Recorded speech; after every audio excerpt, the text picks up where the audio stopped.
میری جان نکل رہی ہے، کیا کروں؟ ہائے کچھ تو کرو۔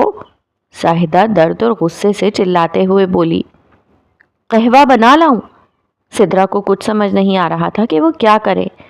ہاں وہی لے آؤ، زاہدہ بولی۔ سدرا جلدی سے قہوہ بنا لائی اور زاہدہ کو پلایا، مگر اس کا درد کسی بھی طرح کم نہ ہو رہا تھا۔ وہ اس قدر شدید تھا کہ اس کی آنکھوں سے مسلسل آنسو بھی بہنے لگے تھے۔ کاشف، مامی کی طبیعت زیادہ خراب ہے، میرا خیال ہے ان کو کسی اسپتال لے جاؤں یا کسی پرائیویٹ ڈاکٹر کے پاس، سدرا نے تشویش سے کہا۔ ہاں وہ شریف الدین صاحب جو پیسے دے گئے ہیں وہ لے جاؤ، کاشف نے کہا تو سدرا خاموش ہو گئی۔ ذیشان کو منی کے پاس چھوڑ کر وہ بلبلاتی روتی چلاتی زاہدہ کو ڈاکٹر کے پاس لے کر گئی۔ ڈاکٹر نے سارے ٹیسٹ لیے، اچھی طرح چیک اپ کیا اور وقتی طور پر دوائیں دے کر رخصت کر دیا۔ ان کی بیماری کا صحیح پتہ رپورٹس آنے کے بعد چلے گا، ڈاکٹر نے کہا تو سدرا پریشان ہو گئی۔ ڈاکٹر صاحب کوئی پریشانی کی بات تو نہیں؟ سدرا نے گھبرا کر پوچھا۔ ہو بھی سکتی ہے اور نہیں بھی، لیکن میں حتمی طور پر کچھ نہیں کہہ سکتا۔ ڈاکٹر کے لہجے میں قدرے مایوسی تھی جس نے سدرا کو پریشان کر دیا۔ زاہدہ کو دواؤں سے وقتی طور پر افاقہ ہوا، دوائیں کھاتی تو درد رک جاتا، ان کا اثر ختم ہوتا تو درد پھر شروع ہو جاتا۔ زاہدہ پھر کراہنے لگی۔ زاہدہ کی رپورٹس نے سدرا و کاشف کو بے حد پریشان کر دیا تھا۔ معدے میں شدید قسم کے السر نے تباہی مچا رکھی تھی۔ مرض کافی پرانا تھا اور ڈاکٹر نے اسے مسالے دار یا چٹپٹی اور مرغن غذائیں کھانے سے منع کیا تھا، مگر وہ کھانے پینے میں بالکل پرہیز نہیں کرتی تھی۔ گرم ٹھنڈی اور ٹھنڈی گرم چیزیں کھا کھا کر اس نے اپنے معدے کو برباد کر دیا تھا، مگر وہ معدے کی طرف کوئی توجہ نہیں دیتی تھی۔ اسے زبان کا چسکا عزیز تھا، اس کا السر پھٹ گیا تھا اور اس سے خون رسنے لگا تھا۔ ڈاکٹر نے دوائیں دیں اور بہت پرہیز کرنے کو کہا تھا۔ سدرا نے زبردستی چند روز پرہیز کرائی تو حالت بہتر ہو گئی، مگر وہ پھر ویسے ہی چٹپٹے کھانے کھانا شروع ہو گئی۔ جب 4 پیسے ہاتھ میں آتے تو بازار سے سالن منگوا کر کھاتی۔ سدرا سر پیٹ کر رہ جاتی اور اسے کوئی پرواہ نہ ہوتی۔ رفتہ رفتہ مرض بڑھنے لگا اور معدے سے خون آنا شروع ہو گیا۔ السر انتہائی آخری سٹیج پر پہنچ چکا تھا اور اب السر سے ہر وقت درد اور تکلیف رہتی تھی۔ خود بخود کھانا پینا چھوٹ گیا تھا، ہر وقت چارپائی پر پڑی کراہتی رہتی۔ کبھی دودھ میں بریڈ کے چند ٹکڑے بھگو کر کھاتی اور کبھی پانی میں۔ وہ دن بدن کمزور ہوتی جا رہی تھی۔ ایسی بیماری لگی تھی کہ سب کچھ بھول گیا تھا، نہ تانے یاد رہے تھے نہ کوسنے۔ وہ تو اپنی ذات سے ہی بے خبر ہو گئی تھی۔ ہر وقت پیٹ پر ہاتھ رکھے کراہتی رہتی، روتی رہتی، کبھی اللہ سے شکوے کرتی اور کبھی خود بخود کچھ بڑبڑاتی رہتی۔ کاشف ماں کی یہ حالت دیکھ کر ہر دم پریشان رہتا۔ اماں کی یہ حالت دیکھ کر مجھے سخت دکھ ہوتا ہے، کیسے بیماری نے ادموا کر دیا ہے۔ سمجھ میں نہیں آتا اماں کو اچانک کیا ہو گیا ہے، کاشف نے پریشان ہو کر سدرا سے کہا۔ کاشف، یہ اللہ کا غضب ہوتا ہے جو کبھی بیماری اور کبھی آزمائش کی صورت میں نازل ہوتا ہے۔ جب انسان اللہ کے احکامات کی پرواہ نہیں کرتا اور حرام کا مال اکثر بیماری کی صورت میں ہی نکلتا ہے، سدرا نے جواب دیا۔ لیکن بہت سے اچھے اور نیک لوگوں کو بھی تو بیماریاں اپنے شکنجے میں لے لیتی ہیں اور انہوں نے کوئی حرام بھی نہیں کھایا ہوتا، کاشف نے حیرت سے پوچھا۔ ہاں، وہ اللہ کی طرف سے آزمائش میں ڈالے جاتے ہیں، مگر ان کی بیماریوں کا کوئی نہ کوئی علاج نکل آتا ہے۔ اکثر بہت سے لوگ صحت یاب ہو جاتے ہیں، سدرا نے کہا۔ اور جو بہت سے لوگ بیماریاں سہ کر موت کے منہ میں چلے جاتے ہیں، وہ کس زمرے میں آتے ہیں؟ میں نے تو اکثر نیک لوگوں کو زیادہ تکالیف اٹھاتے دیکھا ہے، کاشف نے کہا۔ کاشف، مال و دولت اور اولاد قدرت کا بہترین تحفہ ہیں، اس کی نعمتیں ہیں، مگر قرآن میں انہیں کوئی فتنہ یعنی آزمائش کہا گیا ہے۔ نعمتوں کا اچانک آزمائش میں تبدیل ہونا عجیب اور حیرت انگیز بات ہے۔ آزمائش تو انسان کو تکلیف میں ڈالتی ہے اور نعمت اسے خوش کرتی ہے۔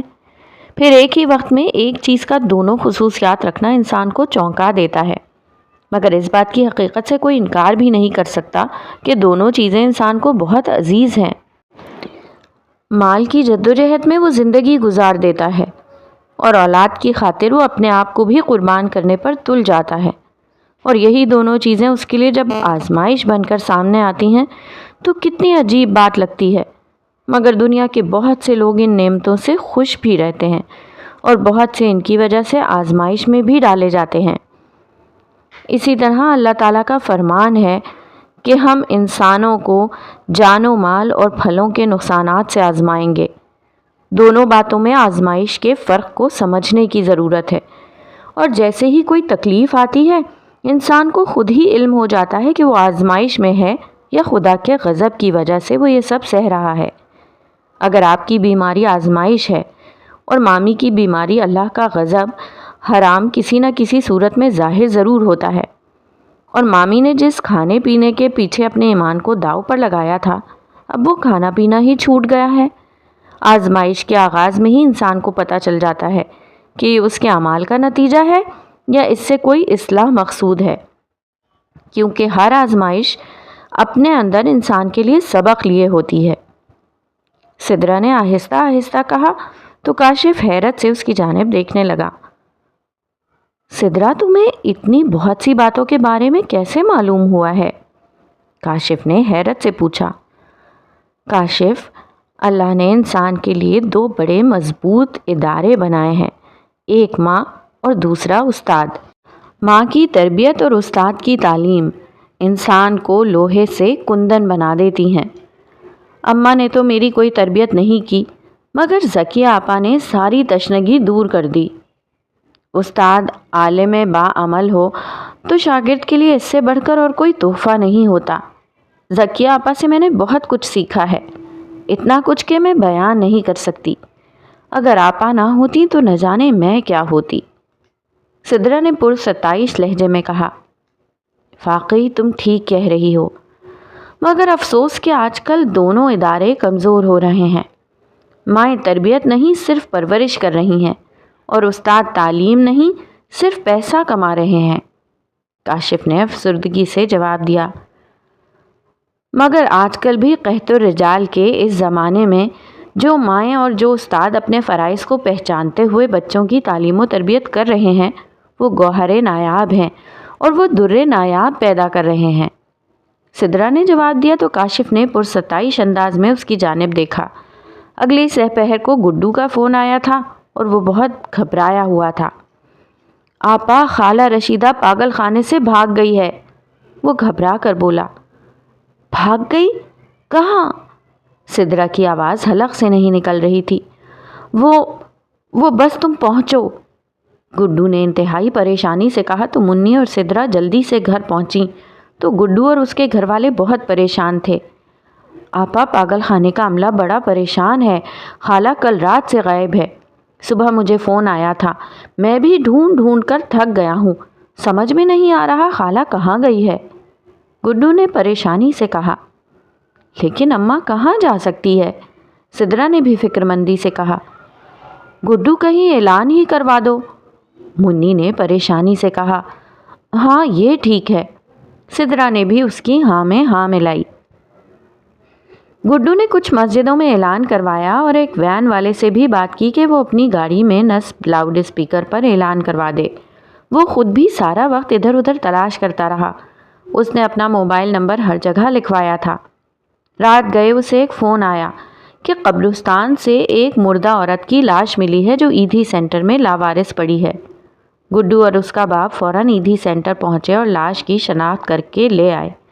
رشیدہ کی لاش کی حالت بہت قابل رحم تھی، اس کے کپڑے پھٹے ہوئے اور سارے جسم پر جگہ جگہ زخموں کے نشانات تھے اور ان سے خون بہہ بہہ کر کپڑوں کے ساتھ چپک گیا تھا۔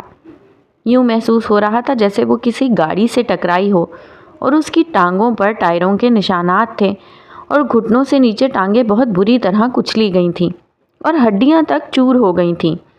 ایدھی سینٹر سے ہی انہیں خبر ملی کہ جب وہ مردہ حالت میں قبر کے پاس پائی گئی تو اس کے ہاتھ میں ایک لفافہ تھا جس میں کچھ مٹھائی تھی۔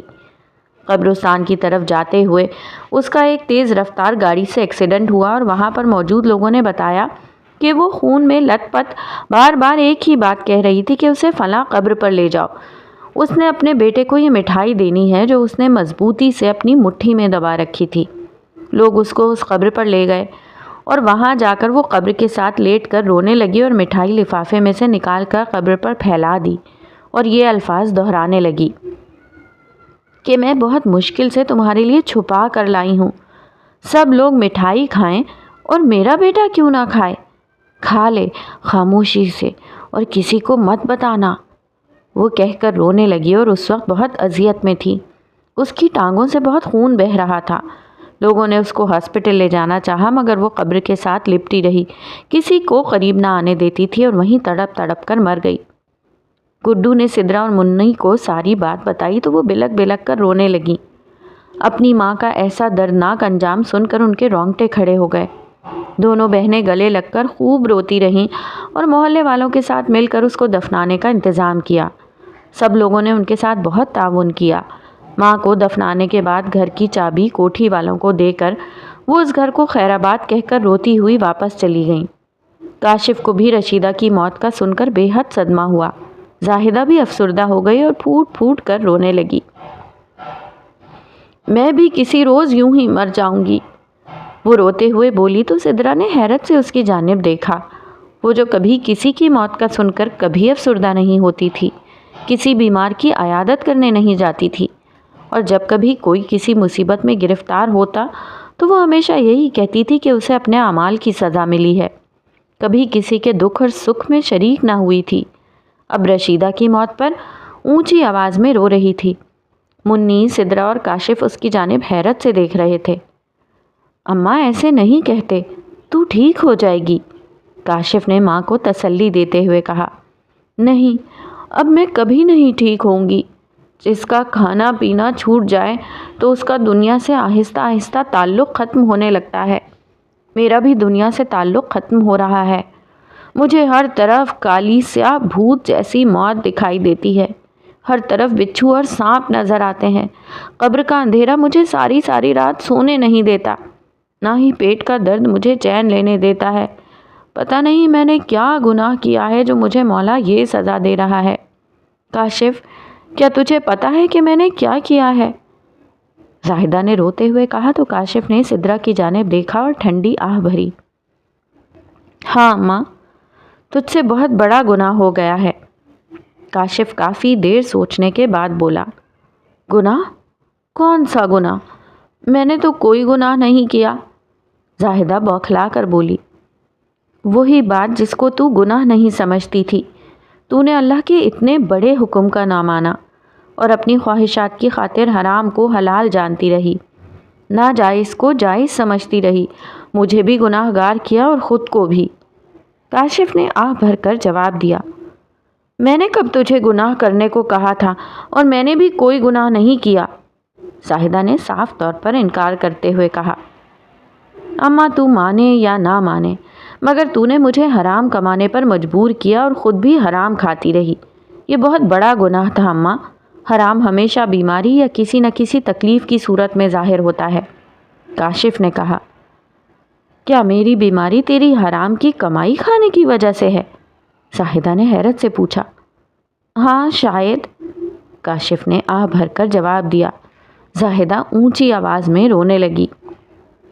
کیا اسی لیے مجھے سانپ اور بچھو نظر آتے ہیں، کالے بھوت دکھائی دیتے ہیں؟ کیا اسی وجہ سے؟ زاہدہ نے پریشان ہو کر پوچھا. نہیں، یہ تیرا وہم ہے. جب انسان بیمار ہوتا ہے تو اسے اکثر ایسے ہی خواب نظر آتے ہیں. تو اس بات کو ذہن میں نہ لا اور اللہ سے معافی مانگ لے. کاشف نے ماں کو نرم لہجے میں سمجھاتے ہوئے کہا. نہیں، یہ میرا وہم نہیں. وہ سب میرے ساتھ میرے بستر پر سوتے ہیں. سانپ ادھر دائیں طرف اور بچھو بائیں طرف. اسی لیے تو میں ساری رات نہیں سوتی. جب بھی سونے لگتی ہوں تو کاٹنے کو دوڑتے ہیں. زاہدہ نے بدحواس ہو کر کہا. ارے نہیں اماں، یہ تیرا وہم ہے، سراسر وہم ہے. ایسی کوئی بات نہیں ہے. کاشف نے کہا تو وہ خاموش ہو گئی، جیسے کسی شدید الجھن کا شکار ہو گئی ہو. اسے کاشف کی بات پر یقین بھی آ رہا ہو اور نہیں بھی آ رہا ہو. اس کی آنکھوں میں خوف اور پریشانی کے سائے لہرانے لگے. کاشف اسے کافی دیر سمجھاتا رہا اور پھر اٹھ کر وہاں سے چلا گیا، مگر زاہدہ کا ذہن کہیں اٹک گیا تھا. دل پر کوئی بوجھ بھاری پتھر کی سل کی طرح اس کے سینے کو دبا رہا تھا۔ وہ بری طرح بےتاب ہو رہی تھی۔ اماں، تجھ سے بہت بڑا گناہ ہو گیا ہے۔ کاشف کے الفاظ اسے اٹھتے بیٹھتے کچوکے لگانے لگے۔ تو مانے یا نہ مانے، تو نے مجھے حرام کمانے پر مجبور کیا اور خود بھی حرام کھاتی رہی۔ یہ بہت بڑا گناہ تھا۔ کاشف کے الفاظ پھر اسے پریشان کرنے لگے۔ میں نے تو ہمیشہ اچھے کھانے کھائے ہیں، وہ حرام کیسے ہو گئے؟ کاشف جھوٹ بولتا ہے۔ اس نے اپنے آپ کو تسلی دینا چاہی، مگر اس کی اپنی کوئی توجہ بھی اس کو سکون نہ لینے دے رہی تھی۔ اس کا معدے کا درد ایک لمحے کے لیے بھی سکون نہیں لینے دیتا تھا۔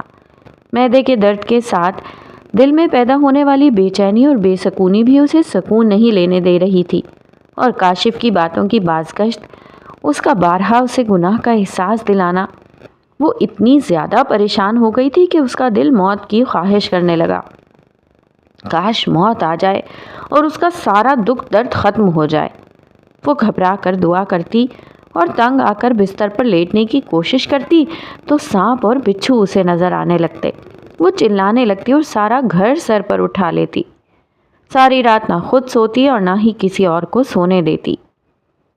کاشف، مامی کو سانپ اور بچھو کیوں نظر آتے ہیں؟ مجھے لگتا ہے اس کے پیچھے کوئی اور وجہ بھی ہے۔ سدرا نے قدرے تشویش سے پوچھا۔ معلوم نہیں یہ کیا ہے؟ ہو سکتا ہے اماں نے کوئی اور گناہ بھی زندگی میں کیے ہوں جو مجھے معلوم نہ ہو، مگر وہ سانپ اور بچھو بن کر اس کے سامنے آ رہے ہوں۔ اماں کی زبان بہت تیز تھی اور کسی کو نہیں بخشتی تھی۔ لان تان، طنز و تنقید اکثر سننے میں آتی تھی۔ ابا کے ساتھ بھی بدزبانی کرتی تھی، اور رشیدہ پھپھو جب بیوہ ہو کر ہمارے ہاں رہنے آئیں تو تب بھی یہ ان سے جھگڑا کرتی تھی۔ معلوم نہیں اب کون سا گناہ کس صورت میں سامنے آ رہا ہے، کاشف نے فکر مندی سے کہا۔ کاشف، مامی کی حالت دن بدن خراب ہوتی جا رہی ہے اور ان کی بدحواسی دیکھ کر مجھے ڈر لگتا ہے کہیں وہ بھی اماں کی طرح۔ سدرا نے گھبرا کر جملہ ادھورا چھوڑ دیا۔ ہاں، مجھے بھی ڈر لگنے لگا ہے، نہ جانے۔ وہ بھی کچھ کہتے کہتے رک گیا۔ کاشف، جس انسان کے دل میں ذرا سا بھی اللہ کا ڈر، خوف یا اس سے محبت ہوتی ہے، وہ کبھی بھی نہ تو دوسروں کو تنگ کرتا ہے اور نہ ہی اللہ کے احکامات کو توڑنے کی جرات کر سکتا ہے۔ اور مجھے کبھی بھی مامی کی باتوں سے یہ احساس نہیں ہوا ہے کہ انہیں ان دو باتوں میں سے کسی ایک کے ساتھ بھی کوئی لگاؤ ہے۔ سدرا نے مایوسی سے جواب دیا۔ سدرا، کچھ ایسا کرو کہ اماں اللہ سے توبہ استغفار کر لے اور اس کے دل کو کچھ سکون مل جائے، ورنہ مر کر بھی اسے چین نہیں ملے گا، کاشف نے فکر مندی سے کہا۔ ہاں، میں بھی یہی سوچ رہی ہوں، مگر مامی کو کیسے قائل کریں؟ کیسے ان سے کہیں کہ آپ سانپ اور بچھو اپنے غلط کاموں کی وجہ سے دیکھ رہی ہیں؟ کاشف، یہ بہت مشکل کام ہے، سدرا نے کہا۔ پلیز سدرا، کوشش کر لینے میں کیا حرج ہے؟ ہو سکتا ہے اللہ اماں پر اپنا کرم کر دے، کاشف نے پر امید لہجے میں کہا۔ ٹھیک ہے، سدرا نے جواب دیا۔ آدھی رات کو زاہدہ ہڑبڑا کر اٹھی اور چیخنے چلانے لگی۔ اس کو پھر سانپ اور بچھو نظر آنے لگے تھے جو اسے سونے نہیں دے رہے تھے۔ وہ کبھی فرش پر بیٹھتی، کبھی صوفے پر اور کبھی میز پر۔ اس کے چلانے کی آواز سن کر سدرا اس کے کمرے کی طرف بھاگی۔ کیا ہوا مامی؟ سدرا اس کے بیڈ پر بیٹھتے ہوئے بولی۔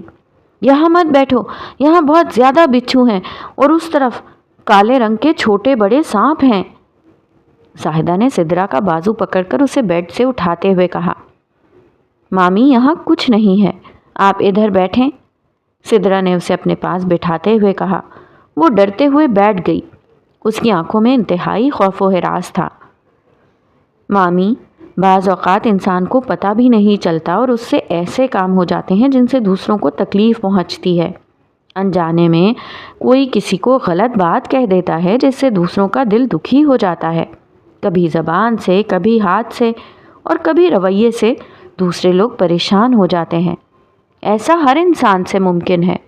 کچھ لوگ تو فوراً معافی مانگ لیتے ہیں اور کچھ کو یاد نہیں رہتا، اور وہ باتیں گناہ بھر کر انسان کے ذہن کو پریشان کرتی ہیں۔ ایسے لوگوں کے لیے اللہ نے توبہ کے دروازے کھلے رکھے ہیں کہ جب کبھی ایسی غلطیاں اور ایسے گناہ یاد آئیں تو انسان اللہ سے سچے دل سے معافی مانگ لے۔ سدرا نے نرم لہجے میں کہا تو زاہدہ نے چونک کر اس کی جانب دیکھا۔ ہاں، اللہ اپنے بندوں پر بہت رحم کرنے والا ہے، کرم کرنے والا ہے۔ وہ گناہ گاروں پر بھی اپنی رحمت کے دروازے بند نہیں کرتا۔ وہ ان کو کبھی بھی ذلیل و خوار نہیں کرنا چاہتا اور کہتا ہے کہ جو گناہ کر کے اس سے معافی مانگتے ہیں وہ ان سے بہت پیار کرتا ہے۔ سدرا نے کہا اور پھر کہتے کہتے رک کر اس کی جانب دیکھنے لگی۔ کیا مطلب ہے تمہارا؟ کیا میں نے کوئی گناہ کیے ہیں، کسی کا دل دکھایا ہے، کسی کو تانے دیے ہیں؟ زاہدہ نے چونک کر پوچھا۔ ہاں، ہو سکتا ہے، ہم سب انسان ہیں، گناہ گار ہیں اور کسی سے کچھ بھی ہو سکتا ہے۔ سدرا نے کہا۔ نہیں، بالکل بھی نہیں، میں نے تو آج تک کسی کو کچھ کہا ہی نہیں، اور میں کیوں کسی کو کچھ کہوں گی؟ پھر میں کس بات کی معافی مانگوں؟ زاہدہ نے قدرے غصے سے کہا تو سدرا اس کی جانب دیکھ کر خاموش ہو گئی۔ چلو جاؤ یہاں سے، آئی بڑی نیک بی بی اللہ والی مجھے مشورے دینے۔ لو بھلا، میں نے کسی کو کیا کہا ہے؟ زاہدہ نے غصے سے سدرا کو ڈانٹتے ہوئے کہا تو وہ نم آنکھوں سے اس کی جانب دیکھتے ہوئے باہر نکل گئی اور کمرے میں جا کر رونے لگی۔ کیا ہوا؟ کیا اماں نے کچھ کہا ہے؟ کاشف نے حیرت سے پوچھا۔ کاشف، وہ تو یہ ماننے کو تیار ہی نہیں ہے کہ انہوں نے کوئی غلط کام کیا ہے یا کسی سے کوئی غلط بات کہی ہے۔ ایسے میں کیسی توبہ اور کیسی معافی؟ سدرا نے رنجیدگی سے کہا تو کاشف حیرت سے سدرا کی جانب دیکھنے لگا۔ ٹھیک ہے، اگر وہ کچھ بھی ماننے کو تیار نہیں تو انہیں کیسے مجبور کیا جا سکتا ہے؟ توبہ کے لیے شرمندہ ہونا ضروری ہوتا ہے، اور جہاں شرمندگی نہ ہو وہاں کیسی توبہ اور کیسی معافی؟ کاشف نے اسے سمجھاتے ہوئے کہا تو وہ خاموش ہو گئی۔ زاہدہ اٹھتے بیٹھتے ہر وقت کراہتی رہتی اور بڑبڑاتی رہتی، اکیلے میں بیٹھے اپنے آپ سے باتیں کرتی رہتی۔ میں نے بھلا کسی کو کیا کہا ہے؟ میں نے کون سا گناہ کیا ہے؟ میں نے کوئی گناہ نہیں کیا۔ کہہ رہی تھی معافی مانگوں۔ کس بات کی معافی؟ توبہ وہ کرے جو گناہ کرے، اور میں نے تو کبھی کسی کو کچھ کہا ہی نہیں۔ پھر نہیں، وہ سر ہلانے لگی۔ رشیدہ کے بچے بہت تنگ کرتے تھے، ہر وقت شور شرابہ، زندگی عذاب بنا رکھی تھی، جاتی بھی نہیں تھی۔ ایسی کھری کھری سنائی کہ فٹ چلتی بنی، روتی ہوئی گئی میرے گھر سے۔ زاہدہ بڑبڑانے لگی۔ یہ گناہ تو نہیں تھا، جو تنگ کرے اسے یوں ہی نکالا جاتا ہے۔ یہ گناہ تو نہیں، میں نے بھلا کسی کو کیا کہا ہے؟ وہ خود ہی بڑبڑاتی، کبھی رشیدہ کو یاد کر کے باتیں کرتی تو کبھی ساس اور نندوں کو، کبھی سدرا سے مخاطب ہوتی تو کبھی اپنے آپ سے۔ چند روز بعد نہ جانے زاہدہ کو کیا ہوا تھا کہ بالکل خاموش ہو گئی تھی، کسی سے کوئی بات نہ کرتی، بس سب کے چہرے حیرانگی سے دیکھتی رہتی۔ کبھی سدرا کی طرف خاموش نگاہوں سے دیکھتی تو کبھی کاشف کی طرف، کبھی ذیشان اور منی کی طرف۔ ہر وقت معدے پر ہاتھ رکھے وہ اسے دباتی رہتی، کراہتی رہتی، یا پھر حیران کن اور پھٹی پھٹی نگاہوں سے سب کو گھورتی رہتی۔ وہ عجیب و غریب حالات میں سے گزر رہی تھی۔ سدرا اور کاشف کے لیے اس کے بدلتے ہوئے روپ بہت حیران کن تھے۔ کئی روز ہو گئے تھے اسے کسی سے بات کیے ہوئے۔ سدرا پرہیزی کھانا اس کے پاس رکھ دیتی، دل چاہتا تو کھا لیتی، ورنہ وہیں کا وہیں پڑا رہتا۔ خاموش نگاہوں اور خاموش زبان سے وہ در و دیوار اور چہروں کو گھورتی رہتی، اور انہیں اس کی حالت دیکھ کر تشویش ہوتی۔ کاشف اس سے نرمی اور محبت سے کچھ سمجھانا چاہتا تو وہ حیرت سے اس کا چہرہ یوں دیکھتی جیسے وہ کوئی انہونی بات کر رہا ہو، اور اسے وہ بات پہلی بار سن کر حیرت ہو رہی ہو۔ 2 ماہ کے اندر درد کی شدت اور ذہنی اذیت سے دوچار ہو کر وہ انتہائی کمزور ہو گئی تھی۔ جو بھی گھر آتا اسے نہ پہچانتا۔ اس کی بیٹیاں اسے دیکھ دیکھ کر روتی اور خاموشی اور حیرت سے ان کے چہرے دیکھتی رہتی۔ سب کو زاہدہ کی اس حالت پر افسوس کے ساتھ ساتھ حیرانگی بھی ہوتی، مگر کسی کی سمجھ میں کچھ نہ آتا۔ زاہدہ گناہ اور توبہ کی کشمکش میں ایسی الجھی تھی کہ اسے خود بھی سمجھ میں نہیں آتا تھا کہ وہ کیا کرے۔ وہ خود ہی اپنے آپ سے سوال پوچھتی، خود ہی جواب دیتی اور پھر خود ہی الجھنے لگتی۔ کئی بار اس کا ذہن توبہ کے بارے میں سوچتا مگر دل اس کی راہ میں حائل ہو جاتا۔ کوئی چیز تھی یا کوئی قوت تھی جو اسے اندر سے توبہ کرنے سے روکتی تھی۔ وہ سارا وقت بیڈ کے پاس صوفے پر بیٹھی اپنے خیالوں میں مگن رہتی۔ کئی روز سے اس کا معدے کا درد کچھ بہتر ہوا تھا اور اس کا دل پھر چٹپٹے کھانے کو چاہ رہا تھا۔ اس نے چوری چوری ہمسائے کے لڑکے سے خوب مسالے دار نہاری منگوائی اور کمرے کا دروازہ بند کر کے کھانے لگی۔ ابھی چند ہی لقمے اس نے کھائے تھے کہ اس کو ایک دم قے آنی شروع ہو گئی اور قے کے ساتھ معدے میں سے خون بھی آنا شروع ہو گیا۔ سدرا اور کاشف گھبرا گئے۔ سدرا اسے جلدی سے ڈاکٹر کے پاس لے گئی اور ڈاکٹر بھی اس کی حالت دیکھ کر گھبرا گیا۔ اب کوئی علاج ممکن نہیں، ڈاکٹر نے مایوسی سے کہا۔ ڈاکٹر صاحب، کچھ نہ کچھ، کوئی نہ کوئی تو علاج ہوگا، سدرا نے گھبرا کر کہا۔ جب بھی کوئی مریض آخری سٹیج پر آتا ہے تو پھر ہر دوا بے اثر ہو جاتی ہے، یہی ان کا بھی حال ہے۔ ہمارے پاس کوئی ایسی دوا نہیں جو بیماری کے اس مرحلے میں کوئی اثر دکھا سکے، ڈاکٹر نے مایوسی سے کہا۔ ڈاکٹر صاحب، کیا ان کو ہسپتال میں ایڈمٹ کروا دیں؟ سدرا نے پوچھا۔ بی بی، اپنی تسلی کے لیے آپ چاہتی ہیں تو داخل کروا دیں ورنہ بے سود ہے، ڈاکٹر نے کہا تو سدرا نے نم آنکھوں سے زاہدہ کی جانب دیکھا جو درد سے بری طرح کراہ رہی تھی۔ وہ اسے لے کر گھر آ گئی اور کاشف کو ساری صورتحال بتائی۔ وہ بھی پریشان ہو گیا۔ رات کو زاہدہ کی طبیعت بہت خراب ہو گئی۔ اسے بار بار قے آ رہی تھی اور قے کے ساتھ خون آ رہا تھا۔ سدرا، کاشف اور منی زاہدہ کے پاس بیٹھے تھے۔ سدرا اس کے سرہانے بیٹھ کر سورہ یاسین پڑھ رہی تھی اور پانی پر دم کر کے اسے پلانے کی کوشش کر رہی تھی مگر وہ ایک گھونٹ بھی اندر نہیں لے جا رہی تھی۔ اماں، ایک بار خدا سے معافی مانگ لو، صدقے دل سے اپنے گناہوں کی توبہ کر لو، اللہ معاف کرنے والا ہے، کاشف نے اس کا ہاتھ پکڑتے ہوئے نرم لہجے میں کہا تو زاہدہ نے آنکھیں کھول کر اس کی جانب دیکھا۔ اس نے کچھ کہنا چاہا مگر ایک دم درد کی شدید لہر اس کے معدے میں اٹھی۔ وہ درد سے بےتاب ہو کر چلانے لگی اور اسی حالت میں اس کی سانسوں کا ناتا جسم سے ٹوٹ گیا۔ کاشف، سدرا اور منی پھوٹ پھوٹ کر رونے لگے۔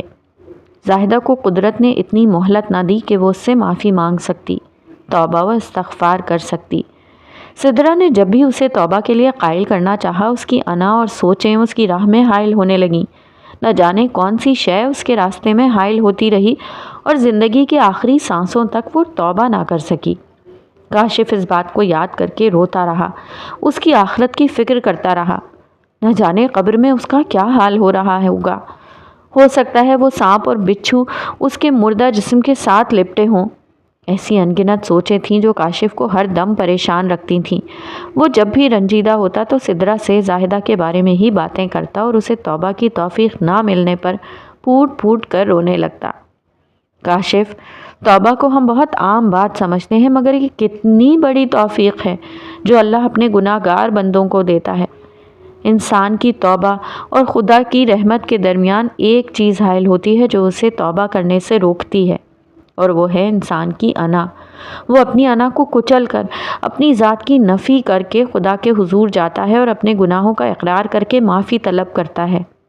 مامی بہت بدقسمت نکلی کہ پروردگار نے ان کو یہ توفیق نہیں بخشی، سدرا نے آہ بھر کر کہا۔ ہاں، مجھے اسی بات کا دکھ ہے۔ انسان کتنی ہی کوشش کیوں نہ کرے، دوسرے کو توبہ کرنے پر کتنا ہی قائل کیوں نہ کرے، مگر اس کی توفیق اللہ کے کرم سے ہی ملتی ہے۔ یہ بھی اللہ کی کتنی بڑی عطا ہے جسے میں اب سمجھ پایا ہوں۔ کاشف نے افسردگی سے جواب دیا۔ ہاں، ہم لوگ گناہ پر گناہ کیے جاتے ہیں، یہ سوچ کر کہ کسی بھی وقت معافی مانگ لیں گے، مگر وہ وقت کتنا اہم ہوتا ہے جس کو اللہ انسان کے لیے منتخب کرتا ہے۔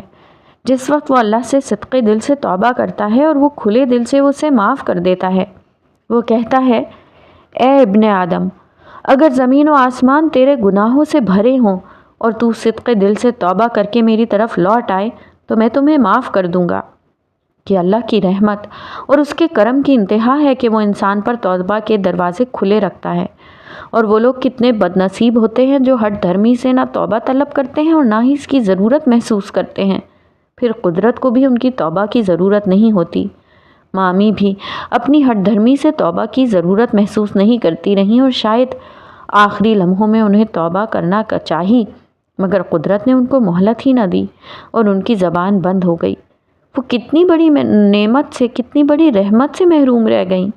کاش مامی میری بات سنتی، میں نے ان کو بہت قائل کرنے کی کوشش کی، مگر سدرا نے آہ بھر کر کہا اور خاموش ہو گئی، اور اماں اپنے گناہوں کی گٹھڑی اپنے ساتھ ہی لے گئی۔ کاشف نے نم آنکھوں کے ساتھ کہا، کاشف آپ کو بھی تو توبہ کرنی ہے نا؟ سدرا نے معنی خیز انداز میں کہا، ہاں، اور وہ میں کر چکا ہوں۔ کئی بار گڑ گڑا کر رات کی تنہائیوں میں اس سے رو رو کر معافی طلب کی ہے، اپنے بہت سے گناہوں کی۔ دعا ہے کہ وہ میری توبہ قبول کر لے۔ سدرا تم بھی میرے لیے دعا کرنا۔ کاشف نے سدرا کا ہاتھ پکڑ کر التجائیہ انداز میں کہا، وہ آپ کی توبہ ضرور قبول کرے گا، بشرط یہ کہ… سدرا کچھ کہتے کہتے رکی۔ بشرط یہ کہ… کیا مطلب؟ کاشف نے حیرت سے پوچھا۔ وہ توبہ سچے دل سے ہو، اور انسان گناہوں سے سچے دل سے توبہ اور معافی مانگے۔ کیا آپ نے ایسی ہی توبہ کی ہے؟ اپنے آپ سے پکا وعدہ کیا ہے، اور خدا سے بھی، کہ آپ دوبارہ وہ کام نہیں کریں گے جو… سدرا نے سنجیدگی سے کہا۔ ہاں، پکا وعدہ کیا ہے، اس نے بھی سنجیدگی سے جواب دیا۔ پھر وہ بھی ایسی توبہ کو کبھی رد نہیں کرتا، انشاءاللہ وہ ضرور اسے قبول کرے گا۔ سدرا نے محبت سے اس کا ہاتھ پکڑ کر اسے تسلی دیتے ہوئے کہا تو وہ مسکرا کر اسے دیکھنے لگا جیسے مطمئن ہو گیا ہو۔ سدرا بھی خوش ہو کر اسے دیکھنے لگی۔ پلاسٹر اترنے اور مکمل صحتیابی کے بعد کاشف چھڑی کے سہارے چلنے پھرنے کے قابل ہو گیا تھا، مگر اس کے پاؤں میں لنگڑا پن بہت نمایاں ہو گیا تھا۔ وہ پاؤں دبا کر چلتا تھا اور تیز تیز نہیں چل سکتا تھا۔ اس نے نوکری پر جانا شروع کیا تو افسروں کا رویہ اس سے قدرے بدلا ہوا تھا۔ وہی افسر جو اسے گھر منانے گیا تھا، اب وہی اسے متنفر تھا، کیونکہ اب اس کی جگہ ایک اور شاطر لائن مین جمال نے لے لی تھی۔ آفس میں ہر طرف جمال کا چرچا تھا، ہر طرف اس کی ہی باتیں تھیں، افسروں کی زبان پر اس کا نام ہوتا تھا۔ آفس میں زیادہ تر فون اس کے لیے ہی آتے تھے، وہ ہر ایک کی ضرورت تھا، اور کاشف اب کسی کی ضرورت نہیں تھا۔ ویسے بھی آفس میں اتنی زیادہ بددیانتی، چور بازاری اور رشوت کا دور دورہ ہو گیا تھا کہ کاشف کا سانس لینا محال ہو رہا تھا۔ وہ ذہنی طور پر بہت پریشان ہو گیا تھا۔ اس نے استعفیٰ دینے کا فیصلہ کر لیا۔ آج کل کے زمانے میں نوکریاں کہاں ملتی ہیں، اور گھر کا خرچہ، ذیشان کے اسکول کے اخراجات اور بڑھتی ہوئی مہنگائی۔ سدرا اس کی بات سن کر چونک گئی۔ آپ نے جو بھی فیصلہ کیا ہے سوچ سمجھ کر کیا ہوگا، مگر اس کے آگے کا کیا سوچا ہے؟ سدرا نے پوچھا۔ کچھ نہیں سوچا، کاشف آہ بھر کر بولا تو سدرا اس کی بات سن کر خاموش ہو گئی اور حیرت سے اس کی جانب دیکھنے لگی۔ میں اپنی قسمت کو آزمانا چاہتا ہوں کہ جب انسان سب کچھ چھوڑ کر اپنے آپ کو حالات کی موجوں کے سنگ بہنے دیتا ہے تو پھر کیا ہوتا ہے؟ کاشف نے سنجیدگی سے جواب دیا۔ کیا آپ قدرت کو آزمانا چاہتے ہیں کہ وہ اپنی ذات پر توکل کرنے والوں کو کیسے نوازتا ہے؟ سدرا نے پوچھا۔